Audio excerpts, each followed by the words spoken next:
Welcome in, everybody, to another deep dive. Today we're heading to Minnesota. Ooh, Minnesota. Yeah, to a spot that, I think a lot of people, when they think of, key locations in North American history, it doesn't immediately spring to mind. Right. But it's a place that, if you dig into the history of this continent, this place was really crucial. And that's Grand Portage National Monument and Heritage Center in Minnesota. Okay, I've heard of it. Have you? Yeah. So you know a little bit about it. We're going to dive into it today. Excellent. And, we've got some great sources here to kind of guide us on this journey. Yeah. We've got the National Park Service, of course, which manages the site. Visit Cook County, which is the tourism board for that area. Right. Mnopedia, which is a great resource for all things Minnesota history. And then Heart of the Continent, which kind of takes a broader look at this region that kind of straddles the U.S.-Canada border. Mm-hmm. So we're going to try to piece together, the story of Grand Portage using these sources. Yeah. And see what we can learn. Sounds like fun. Yeah. And I think one of the things that I found really fascinating as I was kind of doing a little bit of pre-reading on this is that, it wasn't just some backwater outpost, right? It was this really important nexus point. This was a place where people and cultures and commerce all came together. Well, yeah, and it wasn't, just a regional thing. I mean, this was a place that had its tendrils reaching out, across the Great Lakes and then, ultimately all the way to the Pacific Northwest. Yeah, that's a good point. And speaking of those tendrils, one of the main threads that runs through the story of Grand Portage is the fur trade, right? Absolutely. It was, a driving force in North America for centuries, and Grand Portage was right in the thick of it. Yeah, for almost a century, it was like the headquarters for the Northwest Company, which was this massive fur trading empire. Huge. Yeah, they were a powerhouse. Yeah, so we're talking about hundreds of voyageurs, those legendary French-Canadian boatmen converging on Grand Portage every summer, laden with furs and trade goods.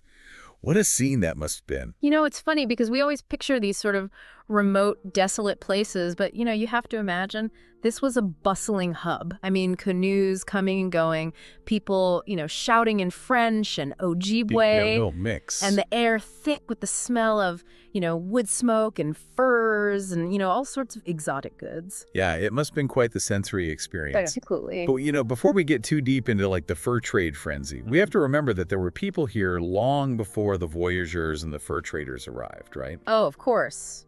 The Ojibwe people, or the Anishinaabe, as they call themselves. Right. They've been in this region for centuries. Their history and their culture are deeply rooted in this landscape. So how did the fur trade impact their lives? Right. I mean, it couldn't have all been, positive, right? No, it was a complicated relationship. On the one hand, it brought new goods and technologies to the Ojibwe, but on the other hand, it also brought diseases. And it really disrupted their traditional ways of life. For example, the increased demand for furs led to, overhunting of certain animals, which obviously upset the balance that they had with nature. Yeah, it's like that classic story of, contact between, European colonizers and indigenous people and how it's never really a fair exchange. Right. There's always this, this power imbalance and things are never quite the same afterwards. But even in the face of all that, the Ojibwe people, they didn't just disappear. Right. No, they showed incredible resilience and adaptability. They became skilled traders and negotiators themselves. They learned how to work within the fur trade system while also trying to maintain their own cultural identity. That's fascinating. I think that's one of the things that I find so compelling about studying history is how you see these different cultures coming into contact with each other and how they sort of navigate those challenges. Yeah. You see the clashes, but you also see this incredible, human capacity for adaptation and change and resilience. Exactly. So, okay, we've got these voyageurs, we've got the fur trade, we've got the Ojibwe people all kind of coming together at this place called Grand Portage. But let's talk a little bit more about the voyageurs themselves. I mean, they didn't just magically appear at Grand Portage with all those furs, did they? Oh, no. Their journeys were epic, filled with hardship and adventure. I mean, you have to imagine paddling these massive canoes laden with goods along these vast waterways, facing, treacherous rapids, unpredictable weather. It was... Yeah, and speaking of treacherous rapids, I mean, wasn't there something about a portage? It's right there in the name. Grand Portage. Ah, yes, the portage. That's Yeah. where the real grit came in. I mean, picture this. You've paddled all this way. You get to this point where the Pigeon River just becomes impassable with all these waterfalls and rapids. Right. So what do? You got to get out and you got to haul those canoes and all that cargo over land. How far are we talking here? 8.5 miles. 8.5 miles Oh, my goodness. over this rugged terrain. That's no walk in the park. No, especially with, 90-pound packs of furs on your back. 90 pounds. Are you serious? Yeah, I mean, these guys were tough. Oh, my goodness. Yeah, that's more than I weigh. It was a test of endurance, strength, and teamwork. I mean, they had to rely on each other to get through it. I bet there are some fascinating stories about those voyageurs and their adventures on the portage. Oh, absolutely. In fact, there's a particular story about a voyageur named Pierre the Ox du Bois, known for his incredible strength. They say he once carried a 90-pound pack of furs on his back for the entire length of the portage without stopping. 90 pounds. That's insane. Like I said, more than I weigh. That's incredible. Yeah, he was a legend among the voyageurs. Yeah, I bet. But it wasn't just about brute strength, right? I mean, they had to be incredibly skilled to navigate those waterways and handle those heavy canoes. Oh, absolutely. They had to be masters of the paddle, reading the currents, anticipating the rapids, and they developed this unique system of communication using songs and calls.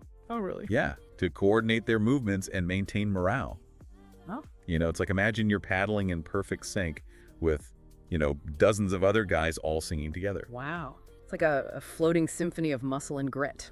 Exactly. Yeah. It was a sight to behold. So this portage, it was like this crucial link in the chain of the fur trade, right? Connecting the interior with the hub at Grand Portage, and from there, the furs would be shipped off to Montreal and ultimately to Europe. Exactly. Grand Portage was the gateway, the point where the wilderness met the world of commerce. And it's amazing to think about the scale of this operation, right? We're talking thousands of furs flowing through Grand Portage each year. Beaver, otter, mink, you name it. Yeah, it was a massive enterprise. And it's hard to overstate the impact it had on the region both economically and ecologically. It makes you wonder how the Ojibwe viewed the sudden influx of traders and goods, right? Did they embrace the fur trade or did they resist it? Well, it's not a simple answer. The Ojibwe were pragmatic. They understood the potential benefits of trade. They saw it as an opportunity to acquire new tools, weapons, textiles, but they also recognized the threats it posed to their traditional ways of life. It's like walking a tightrope, right? Yeah. Trying to balance the opportunities with the risks. Exactly. And they did a remarkable job of it. They became active participants in the fur trade, strategically leveraging their knowledge of the land and its resources. So they weren't just passive bystanders in this whole process. Oh, no. They were savvy negotiators. They knew how to play the game. And Ojibwe women in particular played a crucial role. Oh, that's interesting. I feel like history often overlooks the contributions of women in these pivotal moments. What did they do? Well, for one, they were skilled at crafting vital items like moccasins and snowshoes, which were essential for the voyager's survival during those harsh winters. Right. But they also acted as guides, interpreters, cultural mediators. They helped to bridge the gap between the Ojibwe and European worlds. So it wasn't just about, men paddling canoes and hauling furs. It was this complex web of relationships and interactions with Ojibwe women playing a central role. Precisely. Their contributions were essential to the success of the fur trade and the shaping of the region's history. It's so important to remember that history isn't just about dates and battles and, great men. It's about the everyday lives of people. Absolutely. And the choices they made and the relationships they formed. It's about the human story. And that's what makes Grand Portage so fascinating. It's a place where you can really see those human stories come to life. So we've got these intrepid voyageurs, the bustling fur trade, the adaptable Ojibwe people, all converging at this place called Grand Portage. It must have been a melting pot of cultures and experiences. It was. And that vibrant history is brought to life at the Grand Portage Heritage Center. Oh yeah, tell me about that. What can visitors experience there? Well, it's more than just a museum. It's a living, breathing cultural center. You can step back in time and explore a meticulously reconstructed fur trade depot, complete with the Northwest Company's Great Hall. Wait, they rebuilt the Great Hall? They did. It's incredible. You can practically hear the echoes of merchants, bartering clerks, scratching in their ledgers, voyagers recounting tales of their adventures. I bet you can almost smell the furs and wood smoke. It's like stepping right into a history book. Exactly. And it's not just about the fur trade. The Heritage Center also showcases the rich tapestry of Ojibwe culture and history. You can see traditional crafts, hear captivating stories, and gain a deeper understanding of their enduring connection to the land. It sounds like the Heritage Center does a fantastic job of weaving together these different threads of history. The voyagers, the fur trade, the Ojibwe people. They do.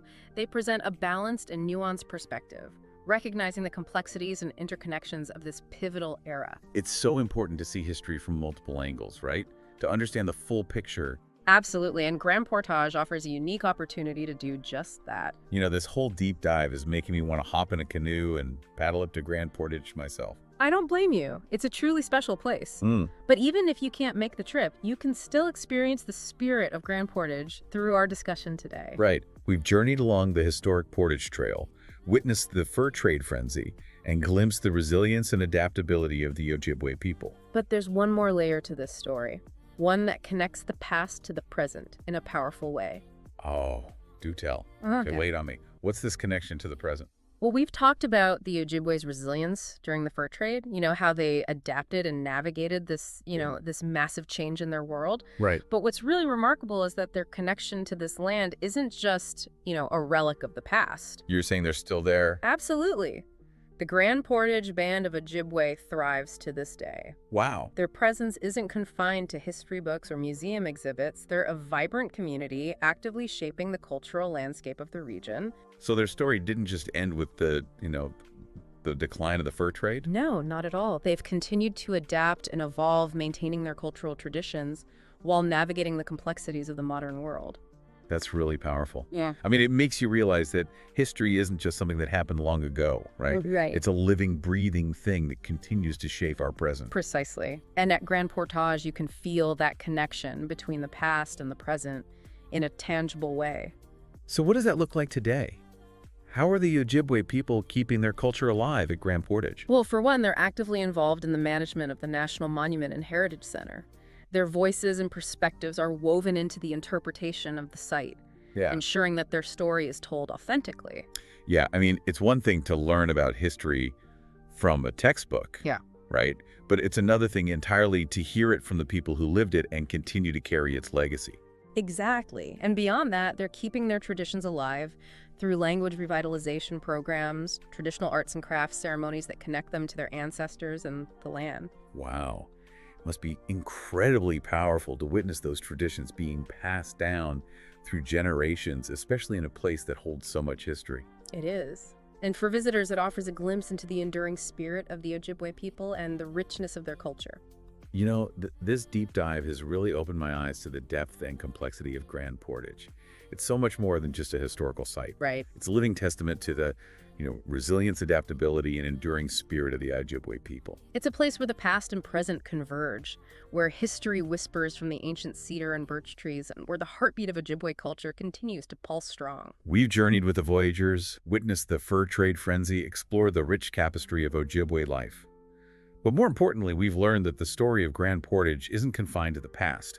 It's a story that continues to unfold, shaped by the enduring presence of the Ojibwe people. And for our listeners out there, perhaps this deep dive sparks a desire to experience Grand Portage firsthand. Yeah. To walk the historic Portage Trail, to feel the cool breeze off Lake Superior, and to witness the vibrant Ojibwe culture that thrives to this day. It's a journey that promises to be both enlightening and inspiring. So until our next deep dive, keep exploring, keep questioning, and keep seeking out those hidden layers of history that connect us all.